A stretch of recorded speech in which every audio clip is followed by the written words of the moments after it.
সংসারের কাজ করতে করতে সারাটা দিন যে কিভাবে কেটে যায় যেন সময়ই পাওয়া যায় না। তো বন্ধুরা, আমরা যদি কিছু টিপস অ্যান্ড ট্রিক্স ফলো করে কাজগুলোকে করতে পারি তাহলে কিন্তু কিছুটা হলেও সময় আমরা বাঁচিয়ে নিতে পারবো, আর আমাদের কাজগুলোও কিন্তু অনেকটাই সহজ হয়ে যাবে। তো এই ধরনের বেশ কিছু সাংসারিক টিপস নিয়ে আজ আবার হাজির হয়ে গেলাম। তো নমস্কার বন্ধুরা, মৌস ফ্যাশনে তোমাদের সকলকে স্বাগত জানাই।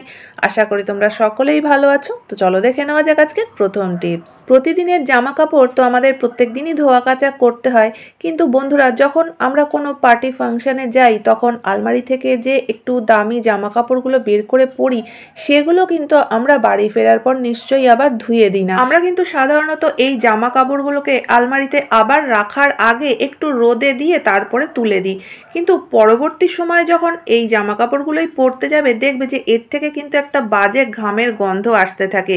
আর এটা কিন্তু গরমকালে হয়তো একটু বেশি হয়, শীতকালে যে একদমই হয় না ঘাম এমন কিন্তু নয়। অনেকেরই দেখবে যে শীতকালেও কিন্তু বেশ ঘাম হয়। তো এতে করে জামা কাপড়গুলো থেকে দেখবে একদম একটা বাজে গন্ধ আসে, সে আমরা যতই রোদে দিই না কেন। তো বন্ধুরা, আমরা যদি এই টিপসটা ফলো করতে পারি তাহলে কিন্তু যেসব জামা কাপড়গুলো আমাদের সবসময় ধোয়া সম্ভব নয় সেই জামা কাপড়গুলো একদম ফ্রেশ থাকবে, এর থেকে কিন্তু কোনো বাজে গন্ধ আসবে না।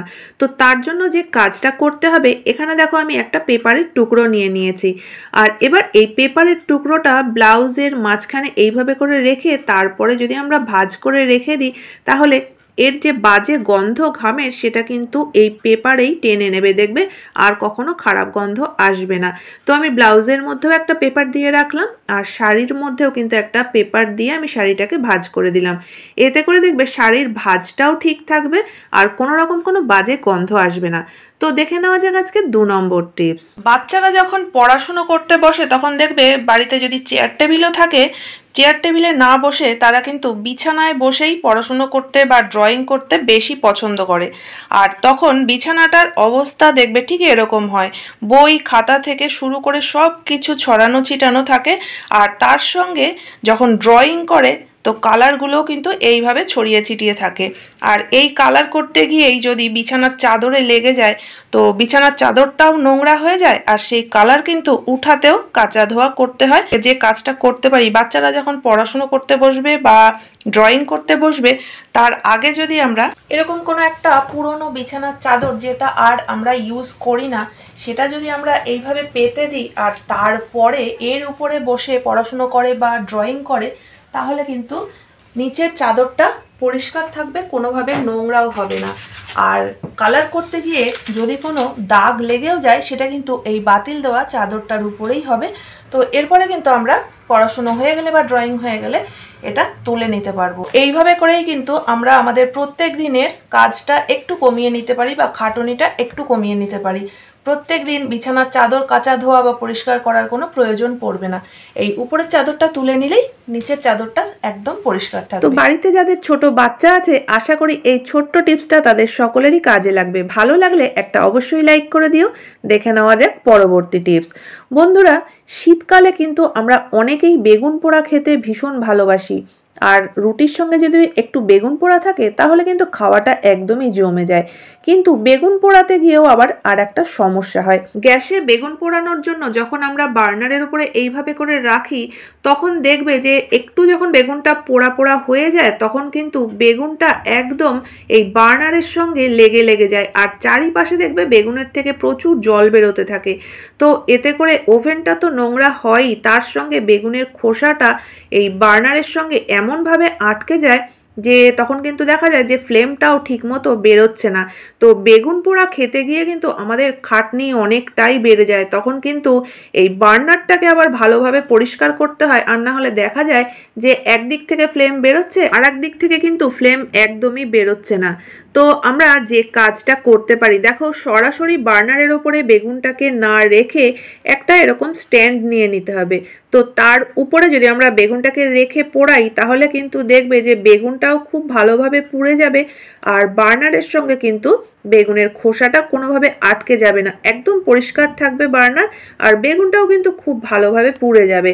তো ছুরি দিয়ে একটুখানি দেখিয়ে দিলাম তোমাদের, বেগুনটা কিন্তু কত সুন্দরভাবে পুড়ে গেছে। আর এবার বেগুনটা তুলে তোমাদেরকে দেখাচ্ছি বার্নার কিন্তু একদম পরিষ্কার, একটুও নোংরা হয়নি। আশা করি বন্ধুরা এই ছোট্ট টিপসটাও তোমাদের কাজে লাগবে। তো চলো দেখে নেওয়া যাক এর পরবর্তী টিপস। শীতকালে বাজারে গেলেই কিন্তু নানা ধরনের শাকসবজি, আর শীতকালে গরম ভাতের সঙ্গে শাক খেতে কে না ভালোবাসে বলো তো। কিন্তু যে শাকই আমরা বাড়িতে নিয়ে আসি না কেন, শাক কিন্তু ভালোভাবে বেছে ধুয়ে না রান্না করলে সেই শাকের মধ্যে কিন্তু নোংরা থাকতে পারে বা মাটি থাকতে পারে। তো সেই কারণে প্রথমে তো শাক ভালো করে বেছে নিতে হয়, তারপরে শাকটা যখন কাটতে যাব তখনই কিন্তু হয় সমস্যা। দেখবে আমরা শাকের গোড়াটা কেটে ফেলার পর এরপরে কিন্তু শাকের এই গোছটা এত ভালোভাবে থাকে না। যতই আমরা ভালো করে এটাকে গুছিয়ে হাতের মধ্যে ধরার চেষ্টা করি, বারবার কিন্তু হাতের ফাঁক থেকে কিছু না কিছু শাক বেরিয়েই যায়। তো এরকম হতে থাকলে কিন্তু আমাদের শাকটা কাটতেও বেশ সমস্যা হয়। তো শাক কাটার এই সমস্যার সমাধান হিসেবে দেখো এখানে আমি একটা চুড়ি নিয়ে নিয়েছি। তবে এখানে কিন্তু অবশ্যই কোনো কাচের চুড়ি না নেওয়াই ভালো। যদি কোনো মেটালের চুড়ি থাকে বা সিটি গোল্ডের চুড়ি থাকে যেগুলো কোনোভাবে ভেঙে যাওয়ার সম্ভাবনা নেই, সেরকম একটা চুড়ি নিয়ে শাকের পুরো গোছটার মধ্যে কিন্তু চুড়িটাকে এইভাবে করে পরিয়ে দিতে হবে। তো দেখো এবার কিন্তু পুরো শাকটাই টাইট হয়ে আটকে গেল, আর কিন্তু কোনোভাবেও খুলে একটা শাকও বেরিয়ে যাবে না।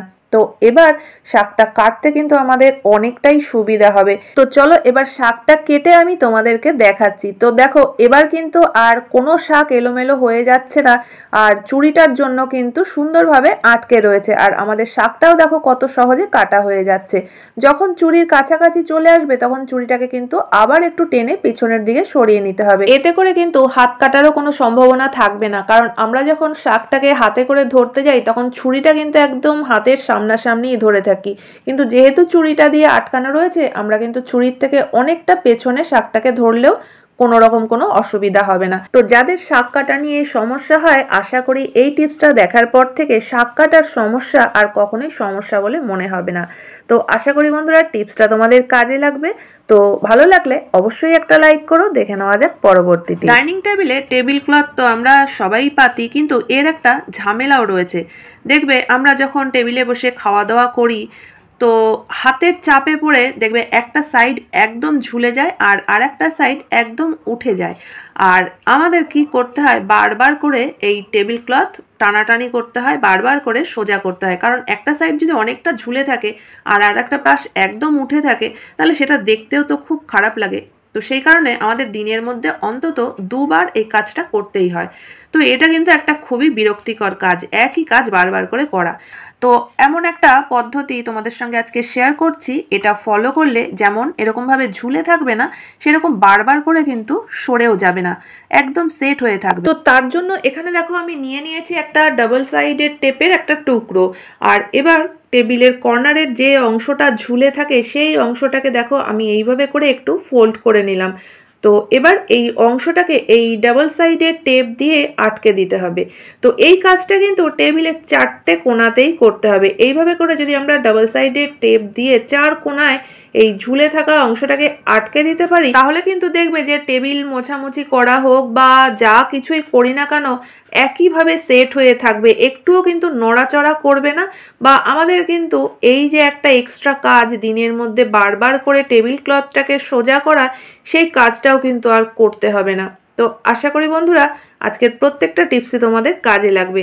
কোন টিপসটা সবথেকে বেশি ভালো লেগেছে অবশ্যই কমেন্ট করে জানিও।